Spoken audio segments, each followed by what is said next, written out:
Welcome back, fellow maidens. It is I, the Dark Fair Maiden, and today we are here to discuss Bloodborne. For those of you unaware of what Bloodborne is, it is one of the most beloved Souls games from Software. So if you haven't heard about it, now is the time to get to know more about it because it is one insane game, beautiful, gory and full of rich lore, which is all you'd expect from a FromSoft game. Miyazaki is a genius. We're going to be discussing Bloodborne today.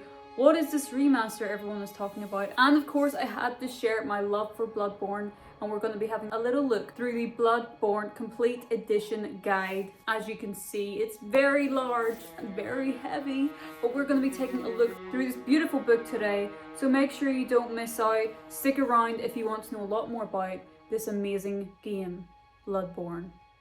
A game that's definitely stood the test of time. It's a masterpiece that fans have begged to see remastered, and yet Sony remains silent. But where Sony has hesitated, the fans have definitely stepped up. That's right, while we wait for Sony to make a move, which is probably never going to happen, a dedicated fan project has delivered an incredible remaster of Bloodborne, giving us a glimpse of what could have been. Today we're going to dive into the details of this remaster, how it enhances the original game, and why FromSoft and Sony continue to keep Bloodborne locked away on the PS4. So let's get straight into it. The Bloodborne Remaster project, developed by FromSoftServe, love that, have just released a new update, version 0.84, and the improvements are actually stunning. We are talking about enhanced lighting, better reflections, major visual overhauls to key areas like Central Yharnam, Cathedral Ward, Old Yharnam, and even Cainhurst Castle. Insane. Now, for those wondering how this is even possible, it all comes down to PlayStation 4 emulation. Just a few months ago, running Bloodborne on PC was a dream, but thanks to the rapid progress of the Shade PS4 emulator, it's now a reality, and with these fan-made enhancements, the game looks better than ever.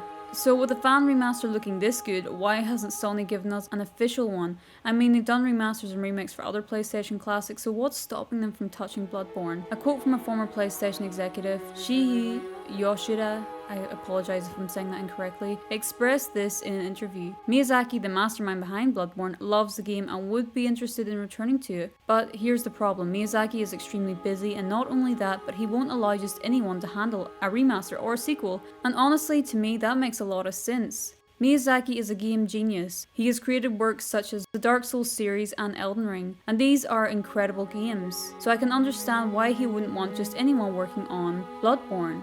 But on that note, Miyazaki has also stated that it's not his place to talk about Bloodborne specifically. He said, "We simply don't own the IP at From Software, and for him personally it was a great project and he's a lot of great memories for that game, but he's not at liberty to speak to it. So really we don't know why we haven't got a remaster." So out of respect, Sony have just been sitting on it. They won't move forward without his involvement, and at the same time, Miyazaki is just too busy himself. So that leaves us with nothing. No remaster, no remake, not even a PC port. So what does this mean for Bloodborne's future? Well, right now, all we have is fans dedicating, keeping the game alive. The Bloodborne Remaster project is proof that the community refuses to let this game be forgotten. Will Sony and FromSoft eventually listen? Maybe. Miyazaki's love for Bloodborne gives us hope that one day, when the time is right, we'll see an official remaster or even a sequel, but until then this fan-made remaster is the best we've got. So let me know in the comments down below, what do you think? Will we ever get a Bloodborne remaster? I feel like that is definitely the million-dollar question. Or is this fan project the closest that we'll ever get? Don't forget to like and subscribe for more From Software content. And now we're going to have a look through the Bloodborne official guide and how we can master Bloodborne and become the ultimate hunter in Yharnam. Can catch us. No one can stop us now. So with a lot of talk and focus being on Bloodborne at the minute, I thought this would be a perfect chance to show off the complete edition guide from Bloodborne. I thought it would be a perfect opportunity to share it with you guys today. So let's see what's in the Bloodborne Complete Collection guide. So this is the 25th anniversary. This is a limited edition print. So if you haven't got one, you might want to get one soon because they might not last very long. A hunter must hunt. If you're a fan of Bloodborne and you know anything about it, you know that you start off as a hunter. That's who you play as. Kind of like in Dark Souls you're a hollow, and in Elden Ring you're a tarnished. In Bloodborne you're a hunter. and the hunter must hunt. And in this first page we see just the creators of this book saying how when they first made the official guide to Dark Souls, they didn't really know what they were getting into. They hadn't worked with FromSoft before, but they had played the games. But unlike Dark Souls, Bloodborne is a little bit different. It's a bit more darker, a little more grittier, a bit more bloodier. And they really wanted this book to be accurate and useful long after the game's release. So even if you are playing the remastered version here today through the emulator, I don't know if it's legal or whatever, I don't know the term, so don't blame me if you get in trouble for playing it. So I probably won't be playing it on my channel just in case it's not legal or whatever. But if you are going to be playing it through the emulator, this book is a must-have if you are new to the game because it has everything in it. It's useful guide and tools. So the guys who created this book visited FromSoft and talked with Miyazaki himself. How cool would that be? And they got a deep look behind the scenes of the game creation. With the content they've been able to add as a result, a better understanding of the game is possible. The detailed attack data in the arsenal and attire chapter and the area breakdowns of the progression guide give you the power to plan new ways to play long after you've seen the hidden ending. Do any of you know what the hidden ending is? Don't think that this book is an easy way out of the hardships that you will face in Bloodborne, because as the book says, you'll still have to get past those winter lanterns without getting frenzied to death before you can even blink. So yeah, this book isn't going to make it any easier, but it will help you along the way. So the chapters in this book are Chapter 1, Training Manual. Chapter 2, Hunting Grounds. Chapter 3, we have the Bestiary.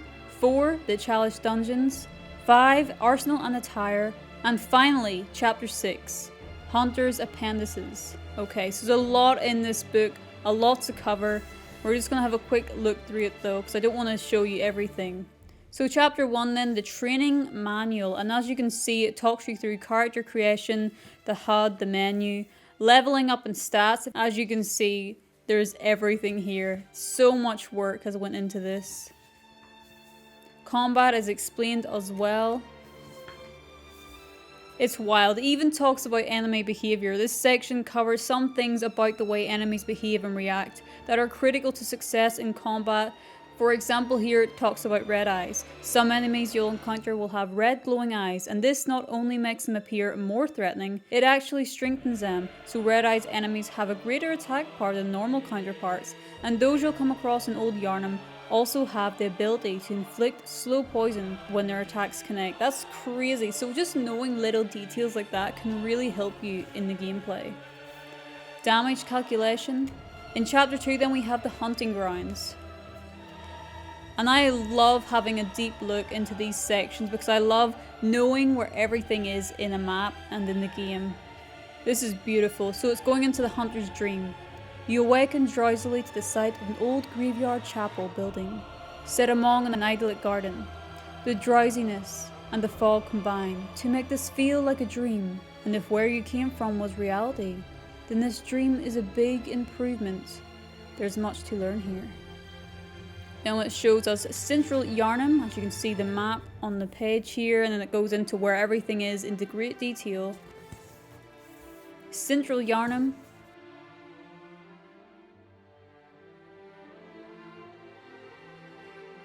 Healing Church Workshop, guys. It has every location here. Forbidden Woods. And also then talks about certain areas in that location. For example, Windmill Cogs. The windmill is home to one last treasure if you know where to look. Just below the upper set of cogs and bridges, you should be able to make out another walkway. And if you drop down and head around the side of one of the large cogs, you'll find the cannon near a corpse. The cannon is the most powerful, single-hit firearm there is, and if you have the strength to wield it, it can be a fearsome weapon. Dropping down from here will take you back to the walkway you were initially on when you entered the building. Again, just these little tools and tips that you have make it very, very helpful. Another favourite section of mine, the Bestiary. Who doesn't want to know more about the beasts within Bloodborne? The scourge that enveloped Yarnum has left some truly beastly specimens in its wake, and anything that isn't a beast is well on its way to becoming one. If you're going to hunt these creatures, you'll need to know all that you can about them. Even their biggest and most dangerous beasts have their weaknesses, and can be easy prey for a hunter who knows them well enough. Reading the following pages will allow you to get to know them in intimate detail. And that's what we like to hear. So regular enemies, we have the Huntsman. Look at the range of Huntsmans we have. We have the Huntsman, Torch and Shield, Sickle, Cleaver, Cutlass, Pitchfork, Rifle. And there's more: Rifle and Cutlass, Bare Fist, Oil Urn, Molotov, Wheelchair Huntsman. The list goes on. And it basically just talks about all about them, every little detail you need to know about them. So you basically become a pro if you read this book. Well, you'll also need to do some practicing to become a pro, but basically this book will help you get there. You just need to put the work in then on actually playing the game. One of the coolest sections in the book, bosses. Who doesn't want to know more about the bosses in Bloodborne? If you're a lore nerd like I am, I just love hearing all about the lore when it comes to bosses. Who were they? How did they become the way they are? And what is their goal? And weaknesses. One of the coolest bosses in the game, the amygdala, in terms of design. Here's an example for one of the key strategies when fighting the amygdala. Power up your firearms with bone marrowed ash and aim for the amygdala's head. A cannon shot boosted in this manner will instantly stagger it and allow you to follow through with a visceral attack for even more damage. And when you no longer have enough ammunition to fire the cannon, you can switch to your pistol and use the rest of your bone marrow ash to make each shot hit much harder. You can also hit Amygdala in the head with melee attacks during its recovery, and the transformed overhead slashes of Ludwig's Holy Blade will reach during the boss's idle stances. Okay, again, really useful information, especially if you're struggling on some of the bosses. One of the most cursed bosses, I think, Mikolash, the host of Nightmare. He is quite the character. Then in chapter 4 we move on to the Chalice Dungeons. Breaking the ancient seals on the vast labyrinth deep below Yharnam can only be done with a holy chalice rite, and as such brings with it great potential rewards. This chapter will reveal everything about the chalices, the rituals, and all the shiny rewards that glitter in the darkest caverns. Let us guide you on your long journey downward. The Chalice Dungeons overview then. The Chalice Dungeons are a large part of Bloodborne, but they are an entirely optional part. The role they play in the game's overall structure is another mystery for players to solve, and it goes into detail about root chalices, ritual altars, makeshift altar, area types, and dungeon structure, as well as everything else basically. So then it goes in to show you ritual materials and what they do, as well as a detailed description of each chalice. Also root dungeon lists. My next favourite chapter, chapter 5, Arsenal and Attire. Is there anything more sacred or more lethal than a hunter's tools? The arsenal in Bloodborne is one to be respected by beast and by hunter alike.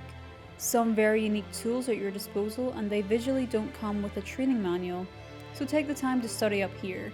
You'll learn techniques the healing church doesn't want you to know, and gain insight into the arcane tools of hunters past. And on top of that, the attire section will make sure you look as deadly as a good hunter should. Who doesn't love weapons and clothing? And Bloodborne is definitely not short of having cool appearances and cool weapons. So it basically goes into talk about each weapon, advice on what gems to use with it, normal mode tactics and key attacks, as well as transformed mode tactics. It'll also show you healing items and what they do, as well as attack items and support items. It will also show you each blood echo item, and if you didn't know, blood echo items give you blood echoes to use as currency or experience when you use them. Whether you use them immediately for the boost they can give you or save them for the future is up to you. It's a good idea to keep a few around though for weapon repairs, but in general you should use most of your stock after clearing an area, because it will help you level up quickly. We have arcane items, gem items, key items as well. And here we have some of the awesome attire from Bloodborne. And so here we can see Maria's hunter attire. Among the first hunters, all students of Gurman, was the Lady Hunter Maria. This was her hunter's attire, crafted in Cainhurst. Maria is distinctly related to the undead queen, but had great admiration for Gurman, unaware of his curious mania. Very sad. And then lastly, we move on to Hunter's Appendices. This chapter's title might suggest that some of its content are mere footnotes in the grand scheme of Bloodborne, but that's certainly not the case. Learning about the diverse and the mysterious characters Yharnam is home to is one of the game's true joys, and this is the place to come if you want their full stories. It's also home to full shop lists, a trophy guide, and a special interview with Bloodborne's director Miyazaki. So what's great about this section is if you want a particular ending, you can follow this guide and it will show you exactly how to get an ending. And then we go into some of the characters and their lore, which is awesome. So here we have Gehrman, the first hunter. Gehrman is a kindly old man whom you'll first meet upon awakening in the hunter's dream. He is the workshop's founder and the first hunter. I'll not read all of it because again I don't want to spoil it for you if you do want to buy it. But I just love how it goes into basically the characters and talks about them, interactions and dialogue. So yeah, super beautiful. Plus it's really great to see close-ups of the characters in great detail. And of course if you're a fan of Dark Souls, you'll recognise Patches is also in Bloodborne. Patches the spider. Bit creepy looking, right? It'll also show you summoned NPCs.